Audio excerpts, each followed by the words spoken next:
그동안은 당정이 국정 현안을 놓고 부딪히면서도 이겨내는 게 민주주의라고 봉합을 해왔는데 만남을 계기로 어제 대통령과 집권 여당 대표의 거리가 더 멀어진 듯한 느낌입니다. 이러다 특검법에서 여당 내 이탈표가 더 생기는 건 아닐까요? 김태희 기자와 뉴스 추적해 보겠습니다. 어서 오십시오. 우선 좀 오늘 어땠습니까? 네, 일단 앞서 보셨다시피 어제 유난 회동에서 윤 대통령은 한 대표의 요구에 반박하는 차원의 답변을 내놨는데요. 네. 이 대통령실 관계자는 윤 대통령이 당도 같이 싸워주면 좋겠다며 야당이 말도 안 되는 공격을 하면 적극적으로 나서달라 말했다고 전했습니다. 또 김건희 여사 라인 인적 쇄신과 관련해서도 언급했듯 의혹이 있으면 막연히 이야기하지 말고 구체화해서 가져와 달라고도 말한 것으로 알려졌습니다. 그러니까 고쳐 주십시오 했더니 나서서 열심히 더 싸워달라 뭐 이렇게 답한 꼴이 됐습니다. 한동훈 대표 쪽 입장은 뭡니까? 네, 일단 여러 의혹과 관련해선 이미 다 얘기했다면서 불쾌감을 드러냈습니다. 이 한 친한계 인사는 MBN에 민심과 대통령실이 괴리됐다며 정신 차려야 한다고도 언급했습니다.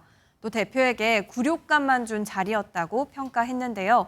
다만 이제 공은 용산에 던졌으니 민심에 반응하는 쇄신책이 나왔으면 좋겠다. 이런 바람도 전했습니다.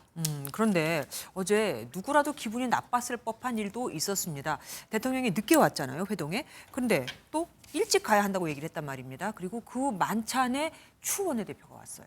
네, 맞습니다.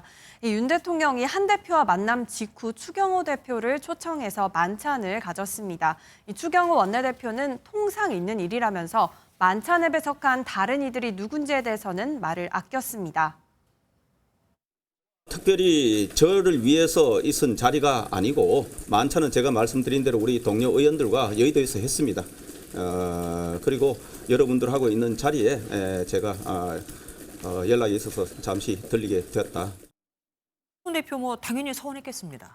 네, 한동훈 대표 불편한 기색이 역력합니다. 이 한 대표가 직접 친한계 의원 텔레그램 방에 유난 면담 직후 대통령 만찬에 추경호 참석 이런 메시지를 올렸다고 알려졌습니다. 네. 친한계 의원은 전형적인 갈라치기라고 강하게 비판했습니다. 앞으로 그럼 전국은 어떻게 될까요? 한 대표의 고심이 클 수밖에 없겠습니다.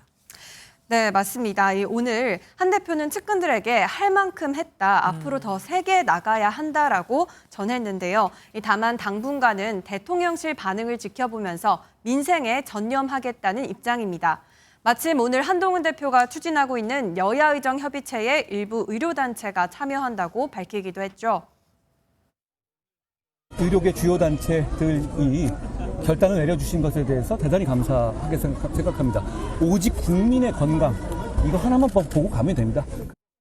지금 야당은 김건희 여사와 관련된 특검법을 통과시켜야 된다고 압박을 하고 있고, 근데 이 와중에 지금 어제 만남에서는 김건희 여사와 관련돼서 무슨 어떤 해법이 나온 게 없거든요. 그러면 김건희 여사 특검법 앞으로 통과될 수 있는 겁니까?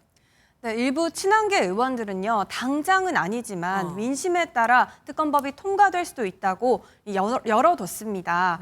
이 특검을 막을 명분이 없다는 겁니다. 한동훈 대표가 오늘 당내 친한계 의원들을 긴급 소집했는데요.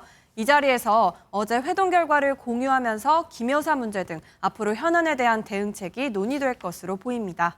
예, 지금까지 김태희 기자와 함께했습니다. 고맙습니다.